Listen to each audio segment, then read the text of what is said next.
এই ভাইরালের জমির যদি লাভ হইতো, অনেকভাবে অনেক মানুষ ভাইরাল হইতেছে, তাহলে সেও সমাজের চোখে আল্লাহর চোখে সম্মানী হয়ে যেত। সবাইকে আল্লাহর চোখে সম্মানী কথা বলেন না, সব ভাইরাল ভাইকে আল্লাহর চোখে সম্মানী। তো আমার কি এই ভাইরালিজমের ফায়দা যদি আল্লাহর কাছে আমার মূল্যায়ন না থাকে? আপনার মঞ্চে একটু বাড়াবাড়িটা বেশি করতেছে, মঞ্চে হয়তো দাঁড়ায় থাকে এটা তো আমি মানে কি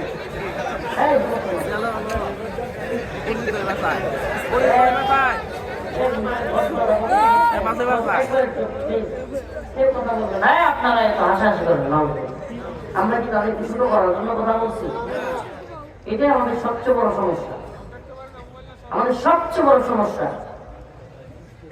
আমরা ম্যানার শিখাইতে গিয়ে আমরা কিছু তো করি, মানে আদব পেদা শিখাইতে গিয়ে একজন আর একজনকে হ্যায় করি। আমরা কি হ্যায় করার জন্য তাদেরকে তুচ্ছতাচ্ছিল্য করার জন্য বসাইছি?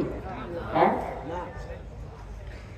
এই জন্য কাউকে ছোট করতে নেই, হাসাহাসি করতে নেই। আমাদের সমাজে এত বাজে কালচার হয়েছে, একজন স্লিপ করে পড়ে গেছে কাদার মধ্যে, ওমা 4-5 জন ব্যাগ প্যাক করে আসতেছে। আরে ভাই, তার তো পায়ে ব্যথা হইতে পারে, ঝামেলা হইতে পারে, আছে না নাই? সুযোগ পাইছে, ব্যথা পাইছে, কিংবা গাড়ি থেকে পড়ে গেছে, অনেক সময় আইসা দেয়। এগুলো করতে নেই। আল্লাহ আমাদেরকে বোঝার তৌফিক দান করুক, বলে না আমি। তো আমাদের সফলতা, ভাইরাল হওয়া একটা সফলতা।